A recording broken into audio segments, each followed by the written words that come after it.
जब किसी मामले से जुड़ी फाइलों को दबा दिया जाता है सिर्फ इसलिए कि हमारी सच्चाई बाहर नहीं आएगी, हमारी सरकार ने जो दलित विरोधी काम किया है, हमारी सरकार ने जो समाज विरोधी काम किया है, हमारी सरकार ने जो हिंसा फैलाने की कोशिश की है, उसकी सच्चाई बाहर नहीं आएगी, इसीलिए फाइलों को दबा दिया जाता है दोस्तों। लेकिन जब गड़े मुर्दे उखड़ते हैं तो इस सरकार की सच्चाई बाहर आती है और वही सच्चाई भीमा कोरेगांव केस को लेकर भी सामने आ गई है। दोस्तों, इस वक्त भीमा कोरेगांव केस जो है दोबारा सामने आया है और उस केस में नया खुलासा हुआ है जिसने सरकार को कहीं मुंह दिखाने लायक नहीं छोड़ा है, क्योंकि सरकार ने अपनी पुलिस को आदेश दिया और पुलिस ने एक के बाद एक दलितों पर कार्यवाही की पूरे भीमा कोरेगांव केस को लेकर। लेकिन अब जिस एल्गार परिषद का नाम इसमें आया था कि उसी की वजह से हिंसा भड़की थी, उसी की वजह से पूरा भीमा कोरेगांव केस सामने आया था,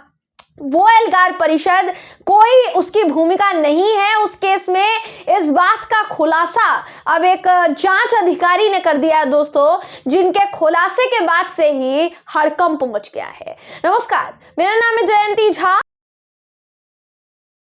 दोस्तों, इस वक्त बड़ी खबर यह आ रही है कि भीमा कोरेगांव केस जो है 2018 का जो केस था, 1 जनवरी 2018 को भीमा कोरेगांव में दलित समुदाय के लोगों के साथ जो हुआ, जो बर्बरता अपनाई गई, जिस तरीके से हिंसा में वो पूरा मामला तब्दील हो गया, जिस तरीके से उन लोगों के ऊपर पत्थरबाजी हुई थी, जिस तरह से दलित समुदाय के लोगों पर कार्यवाही हुई, आज भी कई लोग मुंबई की जेलों में बंद है, वो जो मामला है अब दोबारा संज्ञान में आ चुका है और उस मामले में सरकार फंसती हुई नजर आ रही है। कैसे फंसती हुई नजर आ रही है वो हम आपको देखिए बताना चाहेंगे। इस वक्त देखिए आपकी स्क्रीन पर एक खबर आपको मैं दिखा रही हूं दोस्तों। इस खबर के मुताबिक 1 जनवरी 2018 को भीमा कोरेगांव में दलित समुदाय के सदस्यों पर जातीय हिंसा की जांच कर रहे हैं एक वरिष्ठ पुलिस अधिकारी। उन्होंने सशपथ माना है, यानी शपथ के साथ उन्होंने ये बात स्वीकारी है कि एल्गार परिषद कार्यक्रम का इस हिंसा से कोई लेना देना नहीं है। यानी भीमा कोरेगांव केस में एल्गार परिषद की वजह से कुछ भी नहीं हुआ था, जबकि पुलिस ने, तमाम केंद्रीय एजेंसियों ने अपनी जांच में ये बात सामने रखी कि भीमा कोरेगांव में हिंसा इसीलिए हुई क्योंकि एल्गार परिषद का जो कार्यक्रम था वो एक दिन पहले हुआ था और उसमें भड़काऊ बयानबाजी की गई थी। जितने भी एक्टिविस्ट थे उन्होंने भड़काऊ बयानबाजी की थी, जिनमें उमर खालिद का नाम भी सामने आया था और जिग्नेश मेवानी जो कि कांग्रेस के अभी युवा नेता हैं गुजरात से, उनका भी नाम सामने आया था। तो उन दोनों का नाम इसमें संलिप्त बताया गया था और उन दोनों पर कार्यवाही भी बाकायदा की गई थी, एफआईआर दर्ज की गई थी। लेकिन अब बताया जा रहा है, अब पुलिस अधिकारी ने अपनी जांच में पाया है कि एल्गार परिषद का इस पूरे मामले से कोई लेना देना नहीं था। यानी उस एल्गार परिषद के कार्यक्रम में जो भी भाषण दिया गया, जो भी बयानबाजी हुई, उसका इस हिंसा से कोई लेना देना नहीं है और उसकी वजह से ये हिंसा नहीं भड़की थी। और जो दो नाम सामने आ रहे हैं दोस्तों, वो दोनों ही नाम आरएसएस और बीजेपी से जुड़े हुए हैं। इसीलिए मैंने शुरुआत में कहा कि इनका जो दलित विरोधी चेहरा है वो एक्सपोज हो गया है। तो मैं धीरे धीरे करके देखिए आपको ये पूरी खबर संक्षेप में बताऊंगी, ध्यान से सुनिएगा ताकि आपको समझ में आ सके दोस्तों कि कितनी फाइलें ऐसी हैं जो कि दबा दी गई है क्योंकि उन फाइलों में इन लोगों की करतूतें थी। तो आप देखिए, सबसे बड़ी बात यह है कि ये जो पूरी हिंसा है, इस हिंसा में एल्गार परिषद का कोई हिस्सा नहीं था, भूमिका नहीं थी, ये साफ तौर पर जांच अधिकारी ने बताया है। साथ ही दवायर की रिपोर्ट ये कहती है कि हिंसा की जांच के लिए जो 2 लोगों की एक सदस्य की जो गठित आयोग जो बनाया गया था, कोर्ट की तरफ से एक आयोग बना दिया गया था जिसमें 2 लोग थे जो इस पूरे मामले की जांच करेंगे और पता लगाएंगे कि किसका हाथ था इस हिंसा को भड़काने के लिए और किसका हाथ नहीं था। तो उन्हीं में से एक हैं जिनका नाम अभी मैंने देखिए आपको बताया है। इनका नाम बताया जा रहा है गणेश मोरे। इन्होंने ये बात मानी है, स्वीकार की है कि एल्गार परिषद का इसमें कोई हाथ नहीं था, भूमिका कोई नहीं थी और ये साफ तौर पर इसको कबूलते हुए नजर आए हैं। तो ये प्रश्न अब खड़ा हो जाता है दोस्तों, ये सवाल अब खड़ा हो जाता है कि अभी लगभग देखिए 4 साल हो चुके हैं। 2018 में ये मामला सामने आया था। 1 जनवरी 2018 को भीमा कोरेगांव में दलित समुदाय के कई लोग उस कार्यक्रम में शामिल हुए थे और जैसे ही वो लोग वहां पहुंचे वैसे ही कई घरों के ऊपर से उनके ऊपर पत्थरबाजी होनी शुरू हो गई, जिससे जो पूरा मामला था वो हिंसा में तब्दील हो गया और उसमें एक शख्स की मौत हुई थी, 100 से ज्यादा लोग घायल हुए थे। पुलिस ने भी 100 से ज्यादा लोगों को गिरफ्तार किया था। उसमें कई लोगों के ऊपर मामला भी, मुकदमा भी दर्ज किया गया था, जिनमें उमर खालिद और जिग्नेश मेवानी भी एक है। तो जितने भी लोग जिन पर मुकदमा दर्ज किया गया था वो दलित समुदाय के भी बताए गए। कई एक्टिविस्ट जो थे वो दलित समुदाय के बताए गए कि उन लोगों के भाषणों की वजह से ये हिंसा भड़की, जबकि ऐसा कुछ भी नहीं है दोस्तों। तो यहाँ देखिए कई जितने भी एक्टिविस्ट थे उनके खिलाफ मुकदमा दर्ज किया गया। तो सवाल ये है कि 4 साल लगभग इस पूरी हिंसा को हो चुके हैं। अभी तक जितने भी लोग जेल में हैं उनके ऊपर सरकार ने किस आधार पर मुकदमा दर्ज करवाया, उनके ऊपर पुलिस ने किस आधार पर अभी भी मुकदमा दर्ज किया हुआ है और वो जेल की सलाखों के पीछे है, किस आधार पर एल्गार परिषद का यहां पर नाम लिया गया। इन तमाम सवालों का जवाब इस वक्त पुलिस को देना पड़ेगा, पुणे पुलिस को देना पड़ेगा, जो कि जिन्होंने उन लोगों के खिलाफ शिकायत दर्ज की थी।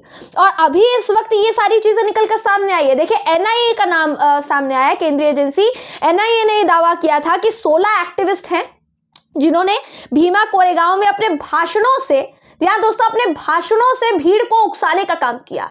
ये किसने बताया? केंद्रीय एजेंसी एनआईए ने बताया। और ये कहा उन्होंने कि भड़काने में सक्रिय भूमिका उन लोगों ने निभाई और इस मामले में 3 आरोपियों को जमानत पर रिहा कर दिया गया था।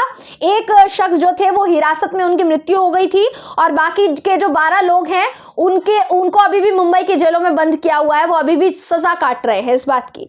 जबकि गणेश मौर्य साफ सीधे तौर पर कह रहे हैं कि भीमा कोरेगांव केस में उन लोगों का कोई हाथ नहीं है, क्योंकि वो एल्गार परिषद में ही शामिल हुए थे, एल्गार परिषद के कार्यक्रम में ही वो लोग शामिल हुए थे जिन पर अभी तक मुकदमा चल रहा है। तो कहने का मतलब यही है कि इतना बड़ा केस और इस केस में सरकार ने कितने सारे लोगों को आरोपी बनवाया, कितने सारे लोगों को। मैं एक एक करके आपको नाम बताऊंगी, मैं एक भी चीज बिना फैक्ट के नहीं बता रही हूं दोस्तों। आपको एक एक बात जो अभी इस वक्त मैं इस वीडियो में कह रही हूं वो आप स्क्रीन पर बकायदा खबर के जरिए देख पा रहे होंगे। खबर का बकायदा रेफरेंस दे रहे हैं आपको कि किसने क्या कहा है और कब कहा है। द वायर की रिपोर्ट सामने आई है, जनचौक की रिपोर्ट सामने आई है, सत्य हिंदी की रिपोर्ट सामने आई है, जिसके आधार पर हम आपको ये बता रहे हैं। देखिए साफ सीधे तौर पर दलित भीमा का ये जो पूरा केस हुआ था, ये कैसे हुआ था ये देखिए हम आपको थोड़ा सा बता देते हैं। इसमें हुआ ये था कि 1 जनवरी 2018 को भीमा कोरेगांव की लड़ाई के 200 साल पूरे हो रहे थे और बड़ी संख्या में जितने भी दलित समाज के लोग हैं वो वहां जुटे थे। दलितों का आरोप है कि इस आयोजन में विघ्न डालने के लिए संभाजी भिड़े और मिलिंद एकबोटे, जी हाँ दोस्तों, ये 2 जो लोग हैं ये लोग विघ्न डालने के लिए आए। अब जिन 2 लोगों का नाम मैं आपको शुरुआत में बता रही थी कि जो आरोपी हैं जिनका असल में हाथ है वो आरएसएस और बीजेपी से है। अब आरएसएस से कौन है, बीजेपी से कौन है, ये मैं आपको बताऊंगी। लेकिन देखिए दोनों का जो नाम है वो बताया जा रहा है संभाजी भिड़े और एकबोटे, जिनका नाम सामने आया, मिलिंद एकबोटे, जिनका नाम सामने आया कि इलाके में ये काफी सक्रिय थे। करीब 2 महीने से इनके जो संगठन के लोग हैं स्थानीय स्तर पर लोगों का अभियान चला रहे थे और दलित कार्यकर्ता जैसे ही कोरेगांव पहुंचे उनके ऊपर छतों से पत्थरों की बरसात होनी शुरू हो गई। दलितों की तरफ से जवाब भी दिया गया और भीमा कोरेगांव हिंसा में 1 आदमी की मौत हुई, सैकड़ों लोग घायल हुए। पुलिस ने 20 से ज्यादा एफआईआर दर्ज की, 100 से ज्यादा लोगों को गिरफ्तार किया, ये बताया गया है। और 31 दिसंबर 2017 को, यानी इस पूरे हिंसा से 1 दिन पहले एल्गार परिषद की जो बैठक हुई थी उसमें जितने भी लोग शामिल हुए थे उनको इस हिंसा का आरोपी बताया गया कि उनकी वजह से ये हिंसा भड़की, जबकि असलियत क्या है वो अब सामने आ चुकी है दोस्तों। तो आप देख सकते हैं कि सरकार किस तरीके से एक ही चीज को रगड़कर लोगों को जबरदस्ती उन पर आरोप लगाकर जेल में डालने का काम कर रही है। उनके अधिकारों का हनन किया जा रहा है और जिन फाइलों में उनके लोगों का नाम है उन फाइलों को भी दबा दिया गया है और उन लोगों के नामों को भी दबा दिया गया है।